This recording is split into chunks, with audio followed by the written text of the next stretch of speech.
God damn, everyone wants a piece of Fabulous Bill's ass. Well, him and his man-slave Gimply. Not only are they being pursued by a sizable force of Death Guard after absconding with one of their relics that they're not too happy about, but they've also got some of the finest killers the Imperium can muster after them.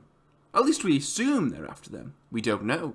These agents of the Imperium, these people from the talons of the Emperor, they could be after that relic. You never know. I mean, why are the Shadow Keepers here? I mean, I believe the Shadow Keepers are here. I don't see why they would waste their time dragging Fabulous Bill off to just lock him up under terror when they could put a bolt round between his eyes. Like I say, maybe it's the relic. Maybe it's some other reason they're there. Maybe they're there on terror to recuperate some mysterious tech from that knackered Blackstone fortress that Abaddon smacked right into the world. We don't know. But what I do know today is we're going to go through the preview for the Adeptus Custodes, the #1 Space Boys, the Sisters of Silence, who arguably up until this point have been like a fire and forget sort of range when they released in Talons of the Emperor. It's like, yeah, here's Sisters of Silence. And that was it for the support they got. So that'll be nice to see what they get.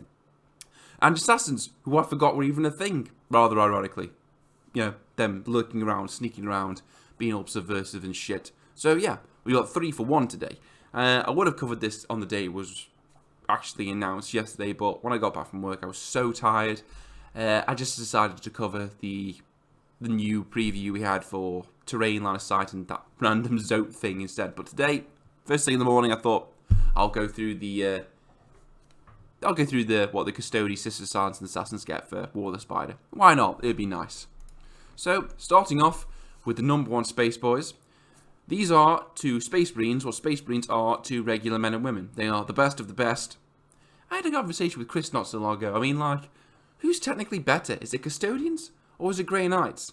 I mean, I think when Custodians were released, it felt like a bit of a kick in the teeth for Grey Knight players. Until then, they were like the head honchos, the most elite of the elite. And then these guys come over and it's like, hey, why have Grey when you can have gold? And I got a funny feeling like a lot of the Grey Knight's thunder was stolen by these guys.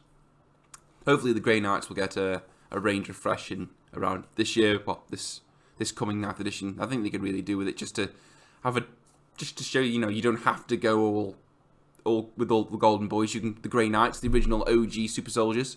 But yeah, no one can take away from the fact the Custodians just are amazing. It's an amazing looking range. The Custodian Dreadnought.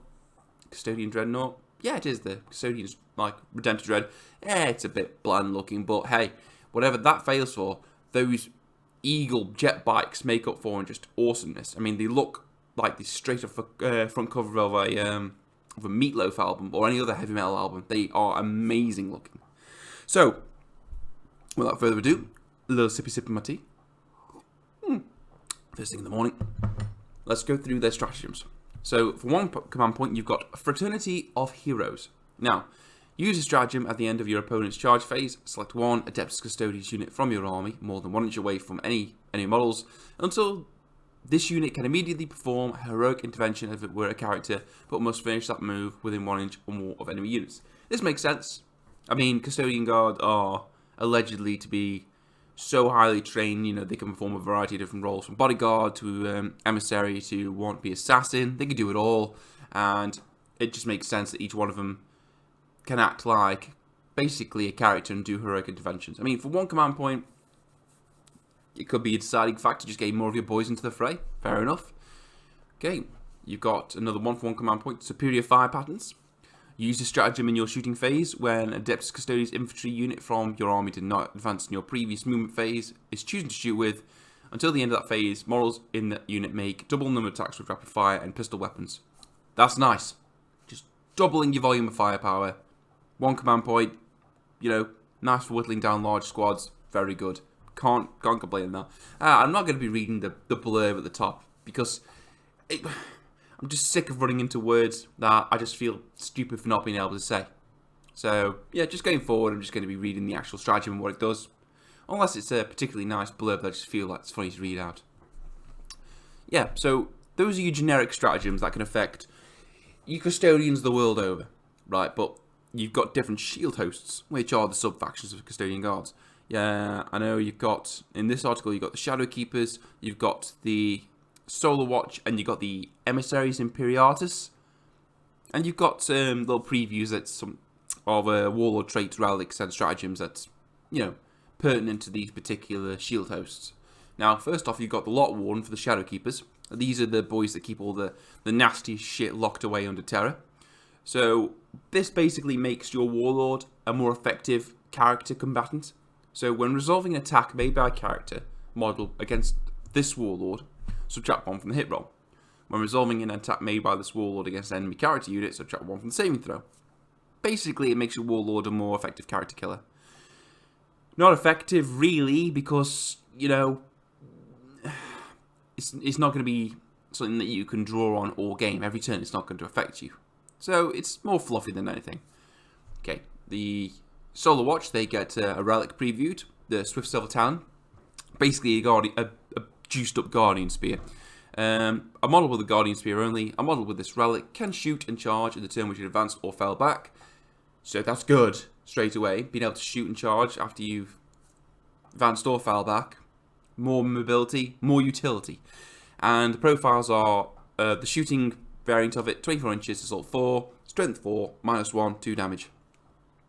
Fair enough, pretty standard for most Guardian Spear weapons, I think. Don't think that's anything particularly special. Swift Silver Talon, range melee, type melee, strength +1, AP -3, D3 damage. Nah, D3 damage, it's okay. It's not going to set the world on fire. And the Emissaries Imperatus, they get a stratagem. For 1 command point, woo! For 1 command point. Use this stratagem in any phase when your Emissaries Imperiatus unit from your army is chosen to shoot or fight with. Until the end of that phase, when resolving attack made by a model in that unit, ignore any negative hit roll, wound roll, armor penetration characteristic modifiers, and any benefit to saving throw that is the result of cover for that attack. Basically, you ignore any modifiers that may help your enemy. So you can shoot without penalty, hit without penalty, wound without penalty, and they do not get any benefits to cover. From cover. So that's good. A particularly entrenched foe, 1 command point, can help them dig them right out of there. Very, very nice. And for 1 command point, you can upgrade a shield captain into a captain commander, which basically juices him up to lead your golden boys or whatever variety of super soldier boy into battle, and you can give them an additional characteristic. And the ones they've got previewed here are Indomitable Custodian. Add 2 to the wounds characteristic of this model. So your beefy guy's now got even beefier. You'll be able to take more punishment. Custodians are known for being quite resilient, so that's quite good. Or you can give a Master of Melee. While this model is within 1 inch of an enemy unit that contains 6 or more models, increase its attack characteristic by 2. Again, quite nice for thinning out hordes. Now, I'd take Indomitable Constitution over that, just because Custodians are nails hard anyway, and just making them more long-lasting is always good. Now, moving on, we've got the Sisters of Silence. Now, like I said, Sisters of Silence to me, they seemed like a one-and-done thing when they were released. I mean, it was a shame that they got no other support, really, outside of the Talons of the Emperor box set. I mean, I thought these girls would be folded into the Adeptus Sororitas Sisters of Battle Codex, but apparently not. These girls hang out with the Custodians a lot. They're BFFs, for want of a better word, and thankfully War of the Spider will be fleshing these girls out a lot more, and hopefully we'll be able to see them make more of an appearance in Custodians forces, which is nice. Well, they've got the Talons of the Emperor keyword, so they can be folded into Custodians forces without penalty. But if you wanted to take Sisters of Silence in a regular Imperium army, you can do. You've got this handy blurb here. Null Maidens. Any Sisters of Silence Vanguard detachment, that is, a Vanguard detachment that includes only Sisters of Silence units, is treated as having HQ battlefield roll slots of 0 and command benefits as none. Note that this means they are no compulsory HQ sections for your Sisters of Silence Vanguard detachments. So, as long as you've got a Vanguard detachment that is completely comprised of Sisters of Silence, you can fold them into your Imperium army without any obvious sort of detriment. Quite nice. So yeah, you're giving System of Silence more of a chance to sort of interact with different armies of the Imperium. Okay, that's cool. Psychic Abomination. System of Silence, again, very famous for being anti-psyker, to the point where psychic powers just don't even work around them. Okay, so this unit cannot be targeted or affected by psychic powers. Very good. When a psychic test or deny the witch is taken for an enemy model, subtract 1 from the total for each unit from your army with this ability within 8 inches of that model to a maximum of -4. So you've got a stacking deny the witch. That's pretty good. But I would have thought that would have worked both ways. So for a deny the witch test, so that... Does this work both ways? Because I would have thought that these System of Silence, being the anti-psychers that there are, they would affect your psychers as well. This unit cannot be targeted for affected by psychic powers. That's a given. We know that. That's fair enough. That ties in with the law. When a psychic test or deny the witch taken for any model, it just seems that that's a bit. You're trying to. You make them useful. I mean, obviously, if these girls, affected your psychers as well, then that'd be a pain in the arse to maneuver around. So I can see why they've done it, but it just makes. Unless I don't know, can nulls control what obviously what psychic abilities they can quash? I thought it was just like an aura thing they just gave off automatically. So that's why I'm like saying, well, it should technically affect your psychers as well, not just your enemies. But obviously, law nuts know that more than I will. Fair enough though. Cannot be targeted by psychic powers, really good. Okay, you've got a command point. A command point, you've got a stratagem. 1 command point. Use a stratagem in your opponent's psychic phase when an enemy psychic manifests a psychic power within 8 inches of a System of Silence infantry unit from your army. After any deny the witch attempt, roll a d6 on a 3+, that psychic power is resisted and the effects are negated. Wow, so you get to try and deny it, but then you roll a d6 and on a 3+, it's negated anyway. Very, very nice. If you do not want a psychic power to go off for 1 command point, might be worth taking. Okay, you've got another stratagem here for 1 or 2 command points. Purgation Sweep. I think this basically buffs your flamers. Yeah, use this stratagem in your shooting phase. Select a Witch Seeker unit from your army that contains 5 or less models for 1 command point, or 6 or more models for 2 command points, until the end of that phase. God, I can't read this out. When determining the number of attacks made by flamer weapons that models in the units are equipped with, any result of less than 4 is counted as 4. Okay, cool. Just nice little strategy there to beef up your firepower. Flamer units, very nice. Right, now, Assassins. Assassins are another weird one. They are only technically 4 models, so where'd you put them? What codex do you fold them into? Do you fold them into Imperial Guard? Because they're not Imperial Guard. You can't fold them into Adeptus Custodes because they're not Space Marines.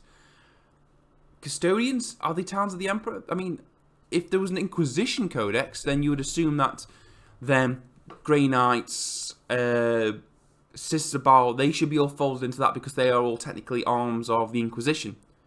And, you know, I know Sisters of Baal are technically part of the ecclesiarchy, but they can be used by the Inquisition, which is why that Imperial Agents Codex that came out, I think the tail end of 7th was a bit of a weird one because it had like cherry-picked units from different things, but Assassins have found it difficult to find a home. That's why I think they've got their own standalone rules, just like online. But in War of the Spider, they're getting buffed. So you can use them to hunt down Fabulous Bill and that pesky manslave of his Gimply. Okay, for 2 command points, you've got Shadow Assignment. Officio Assassinorum Stratagem. Use a stratagem before the battle begins.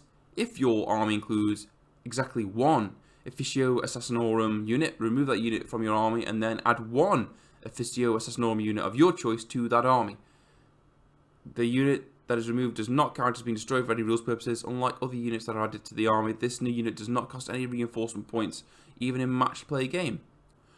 Oh, right, okay. So basically, you can set up an assassin and say, look at this assassin. He's got a gun, you know? Ooh, you want to keep away from this guy with the gun. And then for 2 command points, you can go, psych! No, he's got a big knife, actually. So, you know, keep your opponent guessing. I can see that being used a lot with the, I think it's the the one with the gun. Basically, that's the one that's going to be the replacement, because it's just got more utility being the shooty one. He's going to be able to affect things more in the game. Fair enough. This is one for 0 command points. Priority threat neutralized. Use a stratagem in any phase. When a character model in an enemy unit is destroyed by an Officio Assassinorum model for your army, you gain 1 command point, or 2 command points if the character was a warlord. You can only use a stratagem once for each enemy character model destroyed. And you can only use it once per turn, per the FAQ. You can't get more than 1 stratagem back from any source, more than once per turn. Which is nice. You know, assassins are there to kill characters. That's what they do. And as killing a character, you would assume that you get more sort of command over the battlefield. So being able to recoup stratagems back, very nice little touch there. And that's it. It was quite a large preview, but then again, you are folding in sort of like one. Custodians, I wouldn't call them a majorly sized army. They only got a few models in the range technically, but you know, you're encompassing 3 different forces there into one. So quite a sizable preview. We'll just have to wait and see how this all plays out in War of the Spider. Why are the Custodes after Fabulous Bill? Even if they are after Fabulous Bill, what is that relic that the Death God want back so badly? Will Gimli be promoted and finally get a day off? Who knows? But like I say, we'll just have to find out when this thing drops. Until next time, see you later.